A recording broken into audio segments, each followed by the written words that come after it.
오늘 본문에는 우리가 자주 강조하고 우리에게 많이 익숙한 표현의 내용 그리고 가르침이 나옵니다. 바로 5절의 말씀인데요.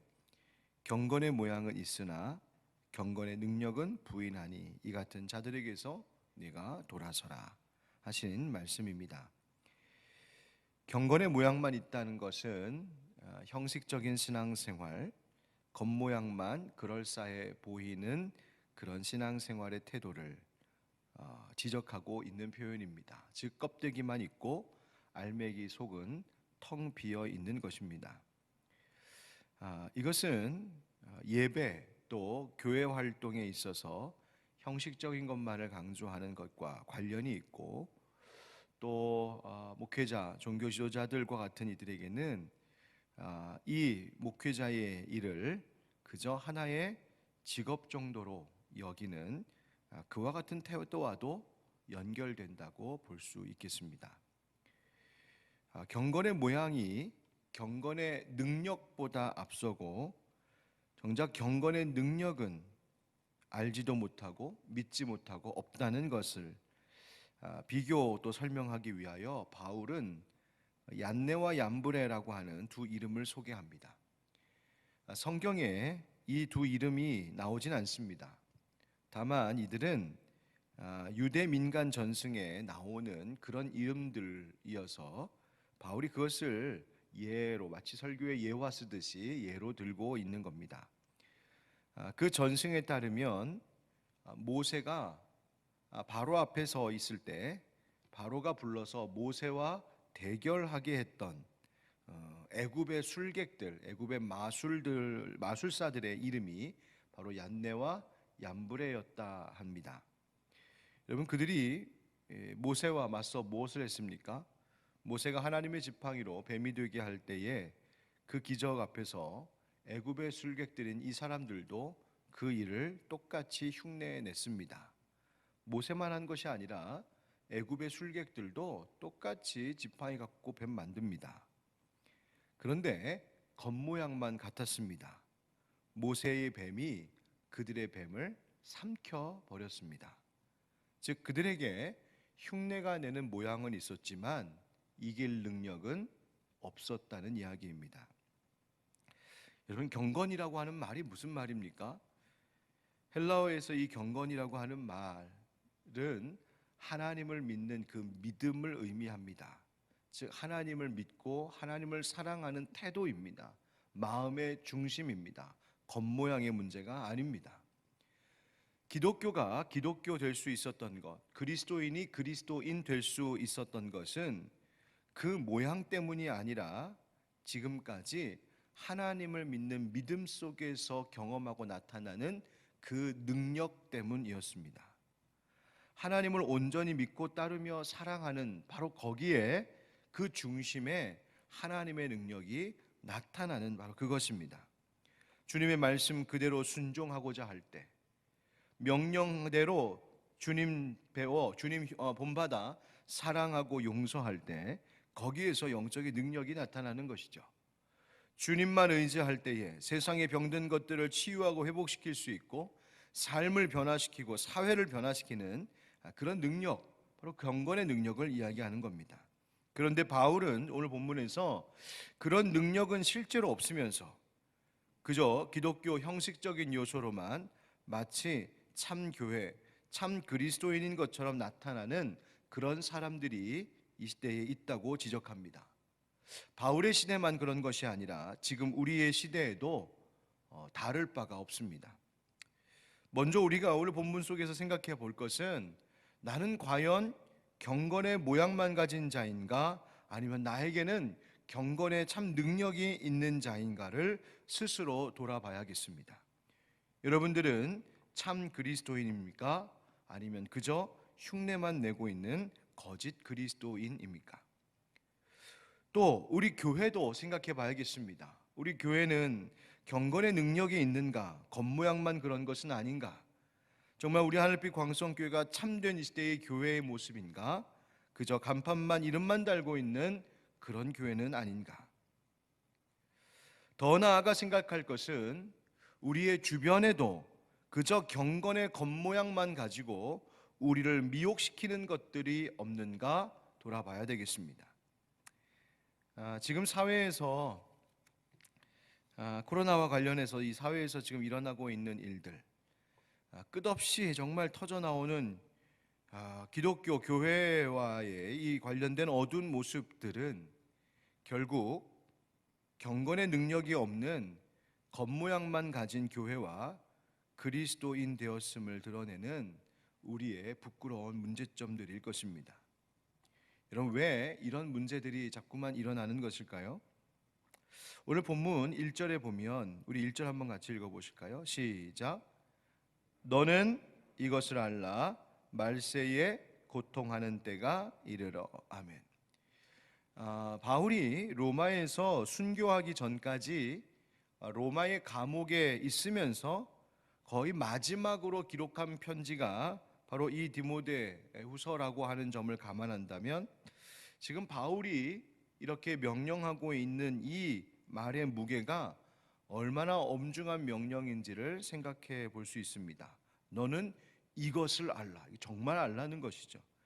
특별히 이것을 알라라고 하는 말은 그냥 지식적으로 너 배워라 라고 하는 뜻이 아니라 디모데가 그의 목회 사명을 감당하면서 늘 이 점을 항상 명심해 두고 항상 염두하고 항상 기억하며 목회해라, 그런 명령의 말로 한 것이 너는 이것을 알라 하는 말입니다.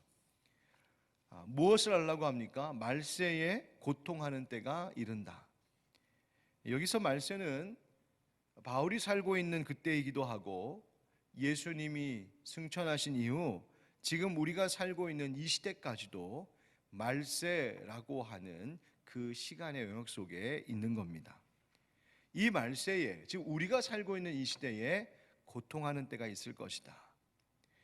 바울이 로마의 감옥에서 겪고 있었던 것이 바로 그 고통이고, 또 당시 초대교회의 그리스도인들이 당하고 있던 현실이 바로 그 고통이고, 오늘에 이르기까지 또 교회와 그리스도인들이 세상 속에서 당하고 있는 모든 어려움과 환난이 다 그것입니다. 고통하는 때가 있다. 이 고통한다는 말은 가혹해서 견디기 힘들 정도로, 도무지 견딜 수 없을 정도의 가혹한 아픔을 이야기하는 것, 환난을 이야기하는 것이 바로 오늘 성경에서 말하는 고통입니다. 왜 이런 일들이 일어날까? 1절에서 2절로 넘어가면서 우리말 성경에는 없지만 헬라어에 보면 왜냐하면이라고 하는 접속사가 있습니다. 왜 그럴까? 이유가 있다는 겁니다. 한마디로 말하면 하나님보다 자기를 더 사랑하는 시대가 되기 때문이라는 말입니다. 그 예로 19가지의 예를 바울이 꼼꼼히 짚어주며 들고 있습니다. 2절에 보면 사람들이 자기를 사랑하는 것, 자기 사랑, 하나님보다 자기 사랑. 그 다음 뭘 사랑한다고요? 돈을 사랑, 하나님보다 돈 사랑. 그 다음 자랑하는 거예요. 하나님보다 내 자랑, 세상 자랑. 교만한 겁니다. 하나님보다 내가 더 높은 것처럼 교만합니다. 비방합니다. 부모를 거역합니다. 또 감사하지도 않습니다. 거룩하지도 않습니다. 3절 말씀에 무정하다, 정이 없다, 몰인정하다는 말이죠. 원통함을 풀지 않는다. 이 말은 서로 관계가 불화하고 용서하지 않는다는 말입니다. 또 서로 모함하기도 합니다. 절제하지 못합니다. 사납게 굽니다. 또 3절 끝에 선한 것을 좋아하지 아니하며, 그러니까 반대로 타락하고 악한 것 좋아한다는 말입니다. 4절에 배신하기도 하고 조급하기도 하고 자만하기도 하고 쾌락 사랑하기를 하나님 사랑하는 것보다 더하고, 그 다음 끝으로 경건의 모양은 있으나 경건의 능력은 부인하는, 즉 표면적인 신앙, 외적 경건에만 치중하고 있는 바로 그 모습들입니다. 바울은 2절부터 5절까지 이 19가지의 문제점들, 하나님보다 우리 자신을 더 사랑함으로, 하나님보다 세상을 더 사랑함으로 일어나는 이 모든 것들을 하나하나 꼬집어 말하면서 뭐라고 이야기합니까? 5절 끝에 이 같은 자들에게서 네가 돌아서라. 함께 하지 말라는 것입니다. 너도 그렇게 되지 말고 너가 이와 같은 사람들이 있을 때 함께 하지 말라고 경고하고 있습니다. 그러면서 6절 7절 말씀에 여인들에 대한 이야기를 합니다. 6절, 그들 중에 남의 집에 가만히 들어가 어리석은 여자를 유인하는 자들이 있으니 그 여자는 죄를 중이지고 여러 가지 욕심에 끌린 바 되어 항상 배우나 끝내 진리의 지식에 이를 수 없느니라. 아멘. 이런 여인들이 있다는 겁니다. 이런 어리석은 사람들이 있다는 거죠. 뭐냐면 바로 이 거짓 교사들, 앞에 2절부터 5절에서 이야기하고 있는 이 거짓된 가르침을 주고 또 그리스도인인 양 흉내만 내고 있는 사람들이 교묘히 당시의 성도들의 가정을 방문하고 그 집에 가만히 들어가서, 즉 교묘한 방법으로 접근해서 그들을 유인하는 겁니다. 사람들을 꿰는 겁니다. 그래서 6절 끝에처럼 그 여자는 죄를 중이지고 죄를 계속 쌓아간다는 것이고요, 결국 여러 가지 욕심에 끌린 바 된다, 이렇게 말하고 있습니다. 그런데 이러한 사람들이 열심히 그들에게 배우는 것 같지만 결국 진리에는 이르지 못한다. 열심히 진리를 찾으려고 탐구하고 그 열심은 가지고 있지만 마침내 그 진리에 이르지는 못한다, 이렇게 경고합니다. 여러분, 우리들의 모습 생각해 볼까요? 우리는 배우기를 참 애쓰는 사람들입니다. 개신교인들처럼 성경 말씀 읽고 성경 공부하고 많이 배우려고 하는 사람, 종교인들 찾기 드뭅니다. 설교도 엄청 많이 듣습니다. 본인의 교회의 설교, 예배의 설교 듣는 것, 그것만 들어도 그것 가지고 순종하며 살기 참 어려울 것 같은데 이것도 듣고 저것도 찾아 다 듣습니다. 얼마나 열심히 많이 배우는지요? 항상 배우는 자들입니다. 그런데 배우는 것에 문제가 있는 것이 아니라 배우지만 정작 누구를 위해서 배우는가 돌아보면 하나님보다 세상을, 하나님보다 자기를 더 사랑하는 마음이 배움 속에도 나타나는 겁니다. 배우면서도 나만 사랑하고 배우면서도 나를 채우려고 하고 배움을 통하여서 내가 만족을 얻으려고 하는 것, 바로 그 자기 중심적인 생각 때문에 배우면서도 말씀을 들으면서도 우리는 여전히 진리를 찾지 못하고 오히려 죄는 쌓여가고 욕심에 끌려다니는 우리들의 모습을 지적하고 있는 말씀입니다. 여러분, 성경을 배우고 신학을 공부하고 이 배우는 것에 있어서 목회자만큼 배우는 이들이 또 어디 있겠습니까? 그런데 지금 세상은 교회와 종교 지도자, 목회자들을 향하여서 가슴 아픈 돌을 계속 던지고 있습니다. 종교로 장사한다고, 종교로 사업하고 있다고. 그 말에 무조건도 반박할 수도 없는 것은 지금 코로나가 계속 반복해서 터지면서 일어나고 있는 사회의 지금의 우리들의 모습을 보면 너무너무 마음이 아프고 너무 힘들고 마음이 두렵습니다. 정말 한국 교회가 이렇게 되었을까? 한국 교회 지도자들이 열심히 배운 것 같은데 정작 경건의 능력을 이 세상 가운데 보이지 못하고 이렇게 부끄러운 모습일 뿐일까? 자꾸만 생각하게 됩니다. 저를 포함해서도 그렇습니다.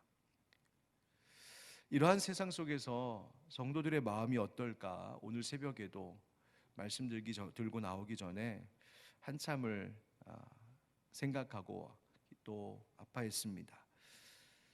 지금 교회들 가운데서 한국 기독교가 지금 사회적으로 정말 어떤 뉴스까지 나오냐면 이제는 기독교가 지긋지긋하다, 교회가 사람들을 죽인다, 이런 이야기를 듣고 있습니다.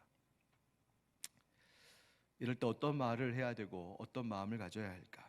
오늘 말씀 가운데에서 세 가지만 정리해 보겠습니다. 첫째는 교회와 그리스도인들에게 고난의 때가 반드시 온다는 것을 이상히 여기지 말아야 합니다. 진리를 따른다라고 하는 것은 진리가 아닌 거짓과 타락의 세상과 상대하는 것입니다. 세상의 악은 진리를 말하려고 하는 교회와 그리스도인들의 입을 막고 진리로 살고자 하는 사람들의 발목을 붙잡을 때가 있습니다. 여러분, 지금 이 시대에 교회와 그리스도인들에게 이런 고통과 환난의 시간이 왔다는 것에 대하여 이상하게 여길 것이 아니란 말입니다. 그 가운데는 우리가 경건의 모양만 갖고 정작 능력은 없는 우리의 정말 빈 껍데기 같은 신앙생활 때문에 자초한 일도 있고, 또한 하나님보다 자기를, 돈을, 쾌락을 더 사랑하는 이 시대가 바로 교회를 향하여서 환난의 때를 겪게 하는 이유가 되기도 한다는 것. 그래서 그리스도인들에게 고통이 있는 것이 이상한 것이 아니라는 것을 우리는 받아들이고 인정하며 살아야 됩니다. 또 하나는 이 시대에 그 거짓된 가르침들이 있다라고 하는 것을 기억하고 잘 분별할 줄 아는 지혜 주시기를 구해야 합니다. 성경을 왜곡하고 성경의 정신, 기독교의 참 정신, 그리스도의 참 정신, 평화와 공의라고 하는 그 참 정신을 왜곡시키는 것. 여러분, 그런 가르침들이 버젓이 인터넷을 통해 퍼져나가고 버젓이 사람들을 미혹하며 사람들은 그런 것들에 열광합니다. 마치 그런 것들이 잠시 내 마음을 시원케 하는 말들이 옳은 것인 양 사람들을 유인하고 그것이 맞는 것처럼 사람들은 또 그것을 따르고 있습니다. 잘 분별하고 물리칠 수 있어야 합니다. 그리고 마지막으로 우리가 기억할 것은 진리는 시간이 지나면서 반드시 드러난다는 사실입니다. 진리는 사람들의 열광적인 반응으로 입증되는 것이 아닙니다. 진리는 내가 지금 큰 소리를 낸다고 해서 그것이 입증되는 것 아닙니다. 진리는 많은 시간을 통하여 기다림과 인내 속에서 확인되는 것이 진리입니다. 수없이 많은 잘못된 가르침, 잘못된 흐름들, 지금 유행처럼 번져가는 모든 악한 것들이 어느 순간 안개처럼 싹 거두어질 때 진리가 그때 여전히 거기 남아있는 것을 보게 될 것입니다. 저는 우리 하늘빛 광성교회와 또 속해 있는 우리 모든 성도들, 또 새벽마다 주의 말씀을 의지하는 모든 주의 백성들이 참고 인내하고 기다리면서 오직 주만 바라보면서 마침내 모든 희미한 것들은 다 걷어지고 참된 밝은 진리가 우리 가운데 나타날 것을 기다리고 그것을 사모할 수 있는 우리 모두가 되기를 축복합니다. 하나님께서 마침내 참된 믿음 가진 자들, 교회를 승리케 해 주실 줄 믿습니다.